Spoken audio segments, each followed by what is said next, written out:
Il est 8h30 sur Sud Radio, 0826 300 300. Vous nous appelez, vous réagissez. Et vous savez que chaque matin, Sud Radio donne la parole au maire de France. Bonjour à vous, Éric Ménassi.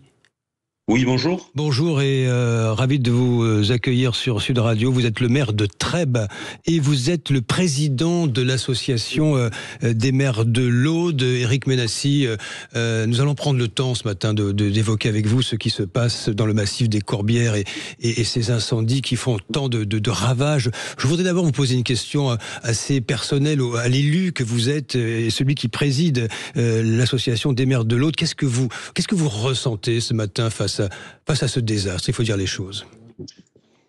Écoutez, moi j'essaie de me mettre à la place de mes collègues maires dans les Corbières qui ont dû vivre et qui vivent encore un désastre et un drame absolu.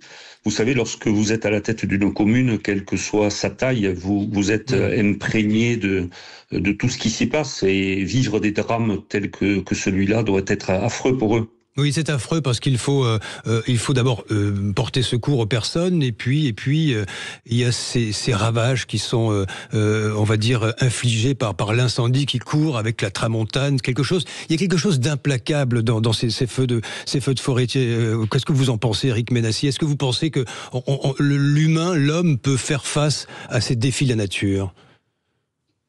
Moi, je crois aujourd'hui qu'il y a une question qui se pose en ce qui concerne le changement climatique. Aujourd'hui, évoquer le changement climatique, ce n'est plus évoquer une opinion, c'est évoquer une réalité scientifique. Et notre département, malheureusement, en paie un lourd tribut depuis de nombreuses années avec une vulnérabilité particulière. Alors, vous évoquez le changement climatique, c'est très important ce que vous nous dites ce matin, Éric Ménassi. C'est vrai qu'il y a eu du climato-scepticisme, de très longtemps, et puis aujourd'hui c'est devenu effectivement quelque chose de factuel, une forme de réalité qui s'impose à nous. J'ai envie de vous poser une question. Ce n'est pas le premier incendie qui ravage le massif. Il y a eu d'autres épisodes récemment, et là c'est une réplique. Qu'est-ce qu'elle a de différent aujourd'hui ? Aujourd'hui, la différence fondamentale, c'est que l'incendie a démarré dans un massif extrêmement sec, où la végétation était dense et où le département était dans une vigilance extrême. Donc, tout est parti extrêmement vite et les premières minutes ont déclenché un incendie qui a pris une ampleur sans précédent. Alors, pour bien comprendre ce qui s'est produit, nous sommes au départ, il est peu après 16h hier, et nous sommes à Ribaute. C'est bien cela, oui, c'est bien cela. Quelle est on va dire la nature de la végétation sur cette commune? Est-ce que c'est particulièrement dense, exposé? Expliquez-nous. Oui, aujourd'hui, la nature de la végétation était assez caractéristique du massif des Corbières, avec une garrigue dense et beaucoup de végétation et de pins. Donc tout a flambé extrêmement vite, et je vous dis, les premières minutes ont été déterminantes pour que le feu grossisse très rapidement. Et pourtant, les secours sont intervenus très vite. Mais qu'est-ce qu'on peut faire face à un tel défi? Éric Ménassi, le feu, l'incendie, ensuite, bien a pris la direction de la mer, tout simplement, dans le sens du vent, de la tramontane. Oui, tout simplement. Vous savez, le feu se nourrit d'une végétation extrêmement sèche et s'accentue avec le vent. Toutes les conditions étaient réunies pour rendre le territoire extrêmement vulnérable hier après-midi.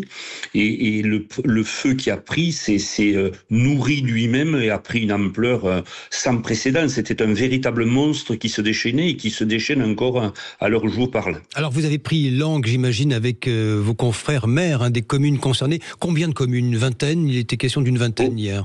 Aujourd'hui, une quinzaine de communes ont été fortement impactées par ce sinistre, et le sont encore ce matin.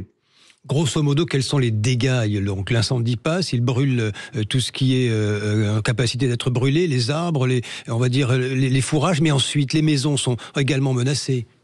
À l'heure où je vous parle, c'est très difficile de tirer un bilan définitif. Ce que je peux vous dire, c'est que nous avons un bilan provisoire avec malheureusement un décès, Oui. une personne disparue et des dégâts matériels qui vont être colossaux. Une femme qui est décédée à Saint-Laurent de la Cabrerie et une personne, effectivement, vous avez raison de le souligner, qui est portée disparue. Il y a ces témoignages, nous les entendons, de personnes, d'habitants qui sont obligés d'abandonner leur maison et de fuir. Ce sont des tragédies qui marquent une vie, Éric Ménassi. Bien sûr, ce sont des tragédies humaines qui sont indélébiles et les maires de l'Aude, les maires de France sont au cœur de ces tragédies parce que les maires sont au plus près de leur population. Moi, je voudrais rapidement, mais vous le comprenez, saluer l'engagement de nos pompiers. Oui. Prenez le temps. Saluer l'engagement de nos pompiers, un engagement qui est constant depuis de longues journées, l'engagement de la protection civile, des élus, des personnels de la préfecture, mais saluer aussi le formidable élan de solidarité et la mobilisation de la population. Moi, j'ai eu bon nombre de mes collègues au téléphone et tous saluent l'exemplarité avec laquelle la population réagit pour essayer de soutenir le voisin. Qu'est-ce qu'ils vous racontent, vos collègues maires? Il y a eu des campings évacués, des touristes déplacés, des personnes qui résident depuis toujours là, qui ont dû être également évacuées et relogées. Écoutez, ce qu'ils me racontent d'abord, c'est une détresse absolue dans laquelle ils sont plongés. J'ai pu échanger avec eux hier soir en début de nuit. Et ce matin, les paysages sont des paysages lunaires, apocalyptiques qu'ils découvrent. Mais encore une fois, la difficulté pour les pompiers aujourd'hui, c'est que le vent est toujours assez soutenu. Et ce vent est en train de se renforcer.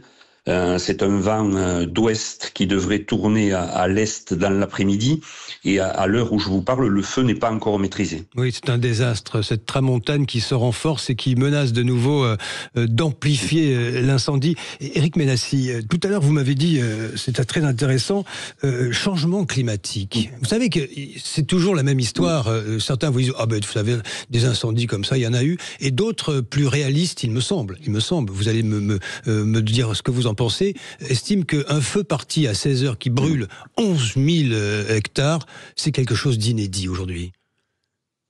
Écoutez, vous savez, malheureusement, la ville de Trèbes a payé un lourd tribut à ce dérèglement climatique qui est impressionnant. En 2018, des inondations sans précédent ont ravagé tout un territoire avec 15 victimes, dont 6 à Trèbes.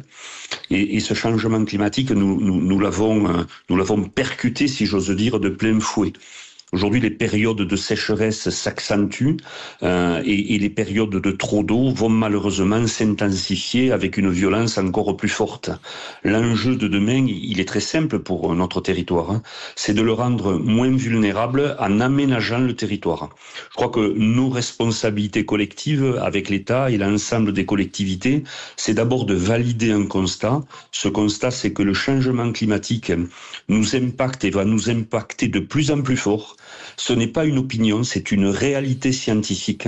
Et cette réalité scientifique, elle nous oblige. Elle nous oblige à réagir, elle nous oblige à réinventer l'aménagement du territoire. Nous ne pourrons plus vivre demain comme nous avons vécu hier. Éric Ménassi, vous avez vu les économies réclamées aux collectivités territoriales en période de crise, celle que nous traversons, qui devrait passer de 2,2 milliards d'euros en 2025 cette année à 5,3 milliards d'euros l'an prochain. C'est du moins ce qui a filtré du plan du Premier ministre François Bayrou. Éric Ménassi, quand vous dites qu'il faut réaménager le territoire, ce sont des investissements très importants. On se souvient effectivement de la catastrophe qu'a connue Trèbes, dont vous êtes le maire. Nous voyons les ravages de l'incendie aujourd'hui. Réaménager le territoire à ce niveau-là dans toutes les régions de France, c'est un effort considérable. C'est pas une question d'économie budgétaire, c'est une question d'investissement.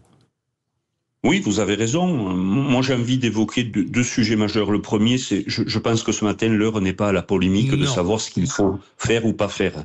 Ce matin, l'heure est au travail, l'heure est Au secours, oui. au secours. Ça, c'est un premier point qui est essentiel je trouverais indécent d'évoquer une polémique quelle qu'elle soit. Ensuite, réaménager le territoire, c'est bien sûr une question d'argent, mais c'est surtout et c'est avant tout une question de priorité. Je crois que pour les collectivités qui administrent notre pays, et je pense bien sûr aux communes et aux intercommunalités, parce que ce sont les collectivités les plus proches de nos concitoyens. Réaménager le territoire, c'est se réinventer. Vous savez, à Trèbes, au lendemain de la catastrophe, il a fallu réfléchir à savoir comment on pouvait vivre avec la rivière et non plus comment nous pouvions vivre contre elle, plus exactement avec le fleuve.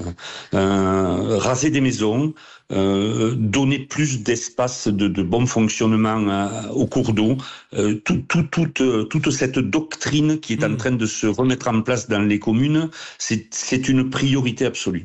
Vous nous dites, cette formule, et pardonnez-moi, je la retiens, c'est réaménager le territoire, dites-vous, c'est se réinventer.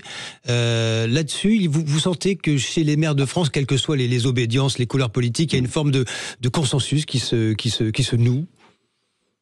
Oui, j'en suis certain et je sais pour y travailler régulièrement que l'Association des maires de France et que son président David Lisnard partagent cet état d'esprit.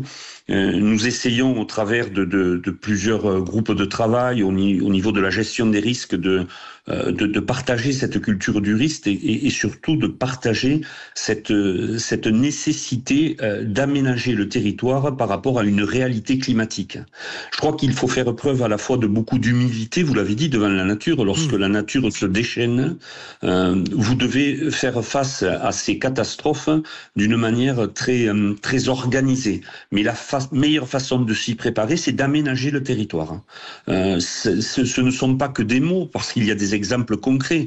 Nous savons très bien que pour se préserver des inondations, nous ne devons plus corseter les cours d'eau, nous devons redonner des espaces de bon fonctionnement à la rivière. Alors, c'est difficile en période de sécheresse. Qu'elle puisse respirer, c'est ça l'idée. Oui. C'est bien ça. Ce qui est difficile pour nous aujourd'hui, c'est d'expliquer à nos concitoyens que nous allons aménager un cours d'eau alors que nous sommes en période de sécheresse. Et pourtant, cette période de sécheresse, elle va être suivie, nous le savons, de périodes de pluie intenses qui vont être dévastatrices pour notre territoire. Donc il faut... Ouais. Allez-y, Eric Ménassi, allez-y. Non, il faut se réinventer. Nos territoires ne peuvent plus se construire comme ils ont été construits dans les années 50, 60, 70. Aujourd'hui, désimperméabiliser les sols, faire attention où nous construisons, cesser de consommer en permanence du foncier. Toutes ces démarches-là doivent être, mais elles le sont déjà, dans l'ADN du fonctionnement des maires de France. C'est vrai que c'est un message qui est porté depuis quelques années par l'association des maires de France, présidée, vous le rappelez, par le maire de Cannes, David Lisnard. Et Eric Ménassi, vous avez l'impression que ce message passe? Moi, j'ai pas l'impression. C'est pas le moment de polémiquer, je suis d'accord avec vous, mais là, on ne parle pas de l'incendie de l'eau, on parle d'un terme général. Vous voyez, c'est une priorité, mais à chaque fois on dit ça. Chaque fois. Non, mais moi j'ai envie de vous parler du territoire dans lequel je vis, le département de l'Aude, qui est un département extrêmement rural où l'agriculture, où la viticulture fait partie de l'histoire et de la vie de ce département. Aujourd'hui, au travers de cet incendie monstrueux, ce sont des vies qui ont été dévastées. Ce sont des métiers qui vont disparaître. La vigne est dans une souffrance extrême. Nous manquons d'eau. Nous manquons de tout. Le paysage est lunaire, je vous l'ai dit. Lorsque j'évoque une façon de se réinventer, parce que il n'est plus possible de vivre comme nous vivions. Nous voyons bien que le manque d'eau dans les années qui viennent va devenir une problématique majeure. C'est une survie pour notre territoire. Et aujourd'hui, je pense à ces milliers de gens qui sont dans une détresse absolue. Je pense aussi au monde agricole, au monde viticole. Pour certains d'entre eux, ils ont tout perdu aujourd'hui.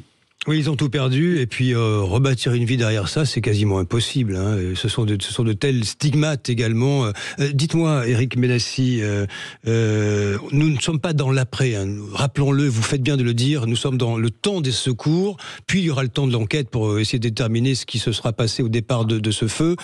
Mais j'imagine déjà, avec vos collègues maires de l'Aude, vous êtes en train de réfléchir à ce qu'il faudra donner comme suite à cette catastrophe quand le feu sera maîtrisé.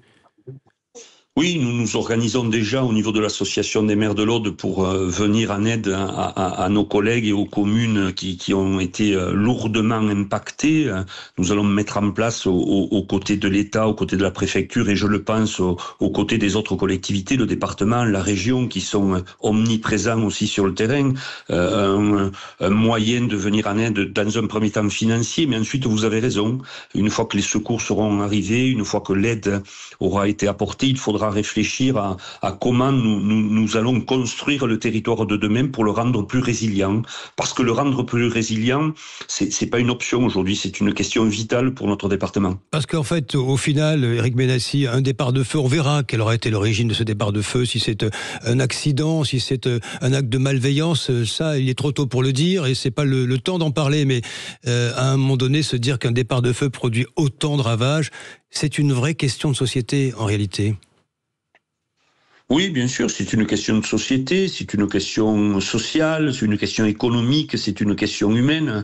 Moi, encore une fois, hein, je pense à ces milliers de personnes qui sont dans une détresse absolue ce matin. Je pense bien sûr, mais bien sûr, je pense à mes collègues maires qui ont pas dormi de la nuit, qui sont aux côtés de leurs concitoyens et aux côtés des soldats du feu qui luttent sans relâche depuis plus de 15 heures maintenant. Et encore une fois, selon les dernières informations, le feu n'est pas maîtrisé, il n'est pas fixé. Et le vent tourbillonnant donne des conditions climatiques extrêmement défavorables. Allez, merci de le rappeler. Je vous libère, hein, Éric Ménassi, maire de Trèbes, président de l'association des maires de l'Aude. Merci pour ce témoignage ce matin en direct sur Sud Radio. 0826 300 300. Vous nous appelez, vous témoignez sur cet incendie de l'Aude, sur l'antenne de Sud Radio.